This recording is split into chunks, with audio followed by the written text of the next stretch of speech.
Саламатсыз багай. Саламат. Сизге суроо менен кайрылып келдик. Сиздердин комитетте депутаттарга кайрылдык, бирок көбү жооп берүүдөн баш тартышты да. Эмне себептен экенин ал өздөрү эле билбесе. Биздин сурообуз ушу сиздердин комитет буга чейин дагы социалдык тармактарга чыккан төрайым боюнча кетирүү боюнча кол топтолуп атат деген сыяктуу. Анан бирок негедир ушу комитет жыйыны акыркы учурда көп өзгөртүүгө учурап келет да. Бунун себеби неде? Siz ошол комитеттесиз. Мүчөсү. Мүчөсүз. Эми бул жалпыга маалым. Эски жылдын этегинде тактап айтканда 2019 жылдын декабрь айында ошол биздин комитетке мүчө болгон депутаттардын бир тобу мага кайрылып, ушинтип төрайымга ишеним көрсөтпөө боюнча кол чогултатабыз. Биз ал киши менен кеңешип чыктык. Ушуга жеткирбейли, өз арызыңыз менен кетип калсаңыз жакшы болмок депсек, анан ошондой чечимге барам деген, негедир кийин бул чечимге баргысы келбей атат деп анан ушу кол топтодук. Ишеним көрсөтмө боюнча төраганын атында кол коюп берсем, мен кол коюп бергем колдоп. Анан бирок айткам, силер ушу ойноп кетмеңиңер бар эле, ойып берип кетмеңиңер бар эле, кийин жаманатты кылып кое албайсыңарбы деп. Анан карасам көпчүлүк депутаттар кол коюптур, кворум бар экен. Анан мен дагы өз колумду коюп берген болчумун. Ошондон кийин эркекче сүйлөшкөнбүз. Ушул төрайымдын маселеси каралсын, жогорку кеңештик палатада аны комитеттин төрайымдыгына чакыртып алуу боюнча маселе күн тартибине чыгарылыш керек. Буну жогорку кеңештин төрагасына жеткириш керек деп. Бирок мендеги жеке маалыматтар боюнча биздин комитеттин төрайымы Махабат Эргешевна ар чуркап бери чуркап эми акыркы жылы калбалды ошо жогорку кеңештин 6-чакырышын иштөө мөөнөтү деле бир 6 айлык мөөнөттө бүтөт. Анан ошого чейин отура бербейинби деп өйдө жактарлыгын андырып, анан ар бир депутат менен сүйлөшүп алам дегендей мааниде айтканбы, айтор ошондой мааниде токтоп калган. Бирок бир нерсе мен ачык айтып коеюн, мен 2 ай болду, 2 айдан бери комитеттин бир дагы жыйынына катышкан жокмун. 2 айдан бери комитеттин жыйыны 5-6 жолу үзгүлтүккө учурады. Bunun bari emne için uçradı, antkeni ошол төрайымга каршы тургандыктан, анткени ал кетпесе биз келбейбиз. Ал кетмейинче, өз ыктыяры менен төрайымдыктан кетмейинче, же болбосо ал башкарган комитетке биз катышпайбыз деп ультиматум кылып, бир топ депутаттар атайра кворум кылбай жатат. Анын ичинде мен дагы бармын, буну мен ачыктай алам. Мындайда моралдык жоопкерчилик деген башкы негизги нерсе болуш керек. Эгер 3-4 комитеттин депутаты каршы болгон күндө дагы анда комитеттин төрайым айтыш керек болчу. Ушундай жаманатка конгондон кийин 3-4 киши менин кол алдымда кишилер мага ишенбечилик көргөзгөндөн кийин мен моралдык жоопкерчиликти сезип, өз кызматымдан өз ыктыярым менен кетем деп арыз жазыш керек болчу да. А бул жерде 100% өзүнүн кол алдындагы же болбосо комитеттин мүчөлөрү каршы бунун жетекчилик кызматта отурушуна мындайда ал күтүүсүз тез арада кетиш керек болчу. Башка комитетке которулуп да кетиш керек болчу. Бул кызматын да бербей атат, комитетке да келбей атат. Анан мына эми карап турбайсыздар, жогорку кеңештин 9 комитетиндеги эң негизги комитет бул. Бул транспорт, курулуш тармагы күнүгө күрдөлдүү жумуш турган комитеттин иши токтоп турат. Өкмөттүн бир топ мыйзамдар токтоп турат. Анан бирден чоң жоопкерчиликте сен жеке кызматыңды, мамлекеттик кызматтан да сен өзүңдүн жогору кое атпайсыңбы? Мамлекеттин кызыкчылыгын сен эч жакта жеке кызматтан жогору койбошуң керек болчу. Бул саясий кызмат. Мына ушуга деңгээли жетпей атабы, же кеткиси келбей жатабы? Айтор, мына эртең дагы болот. Мына азыр эле биздин бөлүмдүн балдары келип кетишти. Сиз эртең опрос жүргүзүп жүрүптүр, эртең катышасызбы депчи. Мен айттым, мен эркекче сөз бергенден кийин эркекче сөзүмө турушум керек. Мен эртең катышпайм дедим. Анткени кол коюп койгонбуз. Бул чечимди ал кабыл алыш керек. Орун басарлар бар, эки Алмаз Манаспаевич менен Алтынбек Жунусов. Алар да алып барат. А бирок кептин бардыгы алардын келгенде эмес, тигинин кеткенде болот атпайбы? Бул кетпей атат, комитеттин иши токтоп турат, өкмөттүн иши токтоп турат, жогорку комитеттин иши токтоп турат.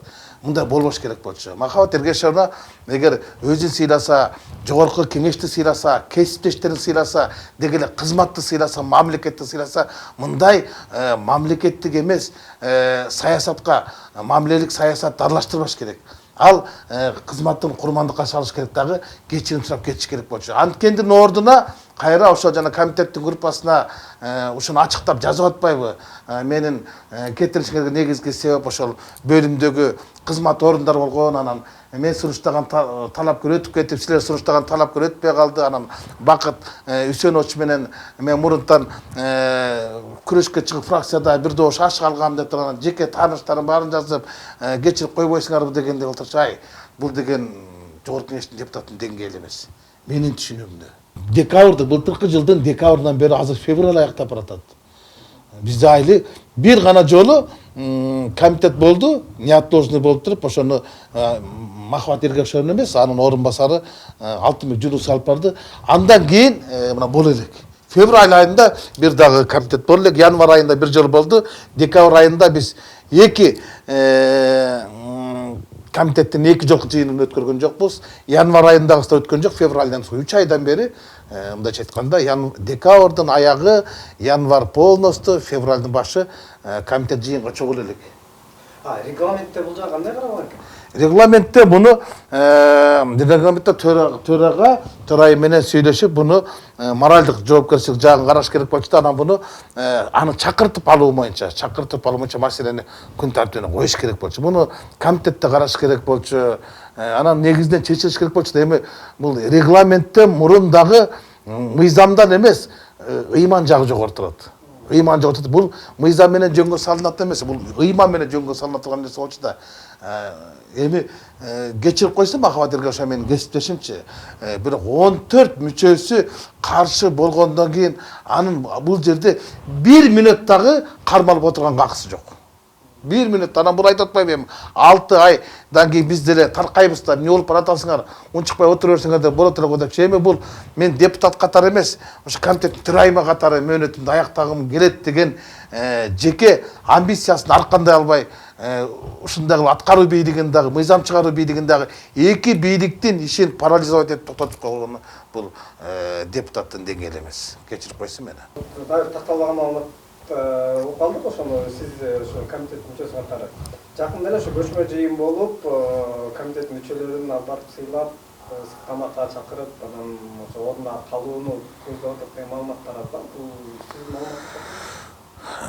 Комитеттин мүчөлөрү ошо төрайым менен чай ичип, бул кишинин өз мейманканасы бар, бир топ чоң тойкана, салтанат үйлөрү бар эмеспи, ишкер айымда. Анан мен бир дагы жолу комитет мүчөлөрү менен чайга же бир балга барган эмесмин. Бирок булардын бат-бат кездешип турганын анан мени чакырышат да, мен барчу эмесмин, кетип калчумун да. Анан бул аябай эле аракет кылып атат, ошондой калып калсамбы деген, эми март, апрель, май ортодо орозо, эми билинбейдир өтүп кетет деп аракеттер бар болчу. Бирок андай кадамга бул аябай дилгир болуп атат, анткени кызматында кетип калганды бул аябай ушундай чоң трагедия көрүп атат. Ошо кайсы бет менен депчи, анткени кийин да шайлоого бара турган болсом, менин бул саясий өзүмдүн немеме беделиме шек келтирет деп өз жактан жолугушуп антип чай беришине мен күмө санабайм. Андай болушу толук мүмкүн, анткени андан башка жолу жок болчу. Бир гана комитеттин мүчөлөрү кечирим сурап, анан кийин мүмкүнчүлүк берсе, анан аралаш жүрүп баягы бул деле нерсе унутуруп кетет да, анан узатып коелу деген бир пикирге келип бирөө аксакалдар башташ керек болчу да. Бирок эркектин баягы жигиттин өз өлгөнчө сөз өлсүн деген нерсе бар да. Анан кийин мен ар кимдин өзүнүн абийирине коем. Мен кол коюп бергенден кийин ошо колгон колуңду колдоп турушуң керек. Эгер колдой албасаң, сен өзүңдүн койгон колуңду колдой албасаң, анан сени ким колдой алат?